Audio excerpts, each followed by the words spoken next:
क्या मंगल ग्रह पर जीवन है? और अगर वहां जीवन है तो वो हमें दिख क्यों नहीं रहा? वो कहां छिपा हुआ है? उसको हम कैसे ढूंढ पाएंगे? ये तमाम ऐसे सवाल हैं जो नासा के वैज्ञानिक या फिर दुनिया भर के वैज्ञानिकों को परेशान करके रखा हुआ है। लेकिन अब जो एक नया शोध हुआ है उसने बहुत ही चौंकाने वाला खुलासा किया है। उसने बताया है कि मार्स पर जो मौजूद जीवन है उसे किस तरीके से खोजा जा सकता है, क्योंकि हो सकता है कि वो जहां छुपा हुआ है वहां तक हम पहुंच नहीं पा रहे हैं, और अगर हम पहुंच पा रहे हैं तो उसे हम देख नहीं पा रहे हैं, उसे महसूस नहीं कर पा रहे हैं। तो आखिरकार क्या है ये जानकारी, मैं आपको बताऊंगा इस वीडियो में, तो इस वीडियो में आखिर तक जरूर बने रहिए। नमस्कार, मैं हूं डॉक्टर सुरजीत सिंह और आप देख रहे हैं महाना मिस्ट्री।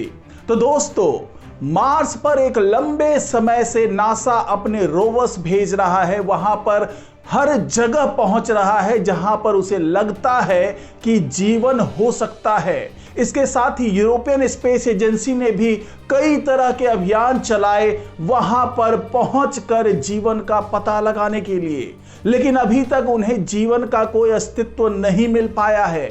तो आखिरकार ऐसा क्यों है? क्योंकि वैज्ञानिक ये दावा करते रहे हैं कि मंगल पर वो तमाम चीजें मौजूद थी जिससे वहां पर जीवन की उत्पत्ति हो सकती है, मगर अभी तक जीवन नहीं मिल पाना वैज्ञानिकों को निराश कर रहा था। इसी बीच एक ऐसा शोध हुआ है जिसने वैज्ञानिकों को उम्मीद की एक किरण दे दी है, और उसने बता दिया है कि वैज्ञानिकों को किस तरीके से जीवन को ढूंढना पड़ेगा। क्योंकि कोई जरूरी नहीं है कि अगर वैज्ञानिक ये मानकर बैठे कि वहां जीवन नहीं है तो वहां जीवन नहीं ही हो, क्योंकि कोई जरूरी नहीं है कि हम जिस तरीके से मंगल ग्रह पर जीवन को खोज रहे हैं उस तलाश के दौरान हमें वो जीवन मिल ही जाए। तो क्या है ये जानकारी और किस तरीके से वैज्ञानिकों को अब आगे बढ़ने की सलाह दी जा रही है, वो तमाम चर्चा होगी इस वीडियो में। तो ये वीडियो अगर आपको अच्छा लगे तो इसको लाइक कीजिए, शेयर कीजिए और कमेंट जरूर कीजिए। साथ ही महाना मिस्ट्री चैनल को सब्सक्राइब कीजिए और बेल आइकन का बटन दबा दीजिए। तो दोस्तों, जो वैज्ञानिकों के नए शोध में निकलकर बात सामने आई है वो यही है कि वहां पर जो परसेवरेंस रोवर मौजूद है, या इससे पहले जो क्यूरियोसिटी की बात होती थी, अपॉर्चुनिटी की बात होती थी, या तमाम रोवर जो वहां पर पहुंचकर अभियान चला रहे हैं या पहले चला चुके हैं, उसके बारे में वैज्ञानिकों ने यह दावा कर दिया है कि उसमें उस तरह के इक्विपमेंट ही नहीं लगे हैं जिससे वहां पर मौजूद पुरातन जीवन को खोजा जा सके। तो आखिरकार ऐसा क्यों कह रहे हैं वैज्ञानिक, और उन्होंने इस रोवर का किस तरीके से इस्तेमाल करने की सलाह दी है जिससे मार्स पर मौजूद जीवन का पता लगाया जा सके।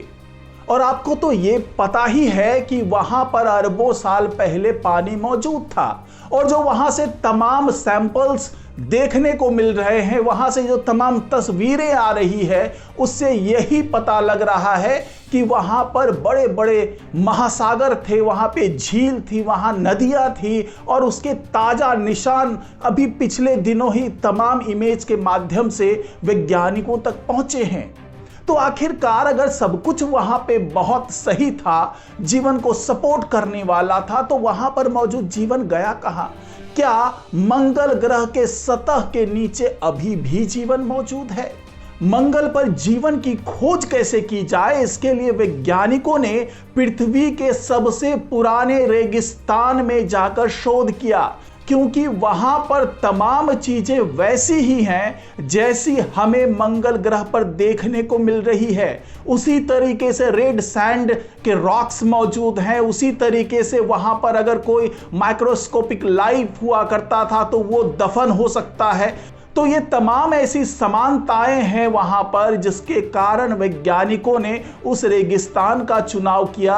और अक्सर जब मंगल पर कोई अभियान चलाना होता है तो वैज्ञानिक उसी रेगिस्तान का सहारा लेते हैं। और यहीं पर शोध के दौरान वैज्ञानिकों ने यह दावा किया कि जिस माइक्रोबियल डार्क मैटर की हम खोज कर रहे हैं मार्स पर, उसको ढूंढने की क्षमता ही हमारे परसेवरेंस रोवर में नहीं है। और यही वजह है कि मंगल ग्रह पर अगर कोई जीवन पहले मौजूद भी था तो उसको हम अभी उस रोवर्स के माध्यम से ढूंढ नहीं सकते हैं। और वैज्ञानिकों ने जब चिली के अटाकामा डेजर्ट में यह शोध किया और वहां पर तमाम सैंपल लिए, तो परसेवरेंस रोवर या फिर इससे पहले भी जो रोवर्स थे उसमें जो टेक्नोलॉजी मौजूद थी उसकी मदद से उस अटाकामा डेजर्ट में जीवन की तलाश करने की शुरुआत की। लेकिन यह जानकर वैज्ञानिकों को बेहद हैरानी हुई कि उन तमाम टेक्नोलॉजी की मदद से वहां पर मौजूद रेड स्टोन में अगर जो माइक्रोस्कोपिक लाइफ मौजूद था उसको वो ढूंढ नहीं पाए, क्योंकि इस रेगिस्तान में भी जो तमाम चट्टानें थी वो भी उसी तरीके से थी जिस तरीके की मार्स में चट्टानें हैं, यानी इसमें हेमाटाइट और मड स्टोन काफी मात्रा में मौजूद था। और जब वैज्ञानिकों ने बेहद आधुनिक उपकरणों की मदद से उन रेड स्टोन की मिनरलॉजी को चेक किया, तो इसकी मदद से वो कुछ बहुत ही मिस्टीरियस साइन को अनकवर करने में सफल रहे। लेकिन इस तरह के इंस्ट्रूमेंट फिलहाल परसेवरेंस रोवर में मौजूद नहीं है।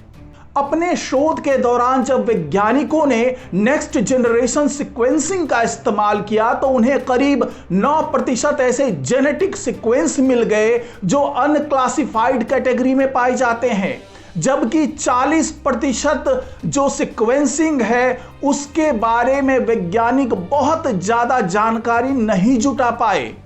और जिसके बारे में वो बहुत ज्यादा जानकारी नहीं जुटा पाए उसको वैज्ञानिक ने अलग से एक कैटेगरी बना दी और उसको उन्होंने डार्क माइक्रोबायोम का नाम दिया।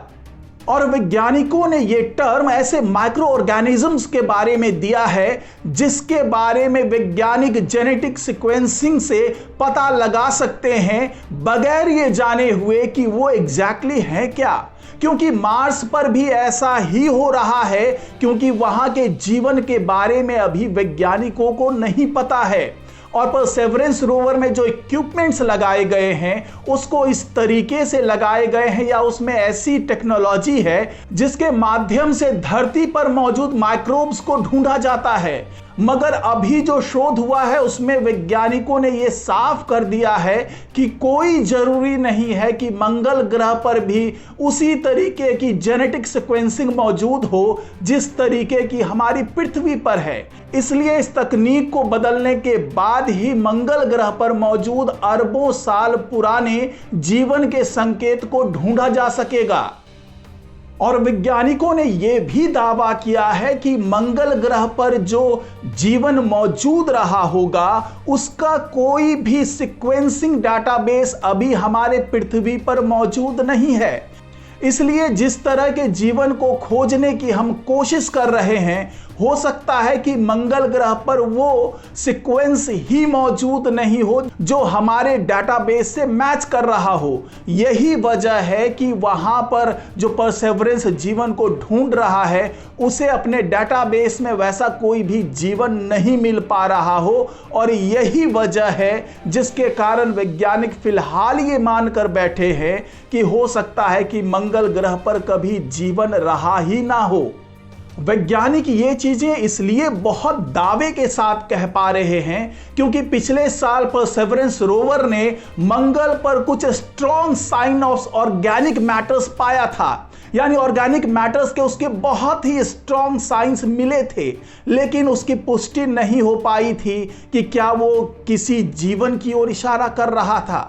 क्योंकि इससे पहले भी कई साल पहले क्यूरियोसिटी रोवर ने वहां पर कुछ ऑर्गेनिक मॉलिक्यूल्स के साइन पाए थे जो कि मंगल ग्रह पर मौजूद बालू और ड्राइड अप मड में, यानी कि जो सूख चुके हुए कीचड़ हैं जो वहां पर पहले कभी नदी बहा करती थी, उसकी तलहटी में कुछ ऐसे संकेत रोवर्स को मिले थे कि हो सकता है कि ये कोई ऑर्गेनिक मॉलिक्यूल हो।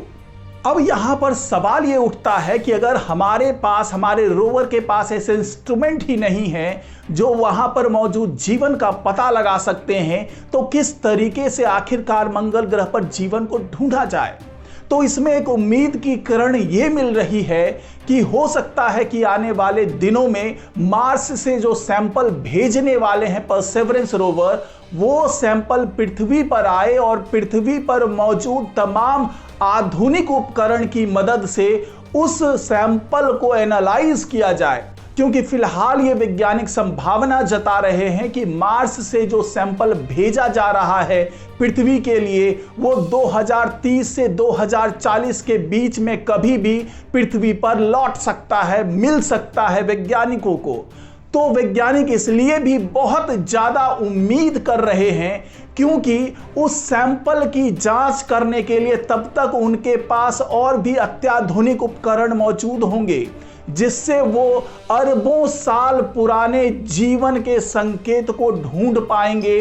और हो सकता है कि इस दौरान हमारे पृथ्वी के कुछ वैज्ञानिक मंगल ग्रह पर पहुंचने में भी सफल हो जाए और वो अपने साथ ऐसे अत्याधुनिक उपकरण लेकर के जाएं जिससे वो वहां पर मौजूद जीवन को ढूंढ लें। तो आज की रिपोर्ट में फिलहाल इतना ही। नमस्कार।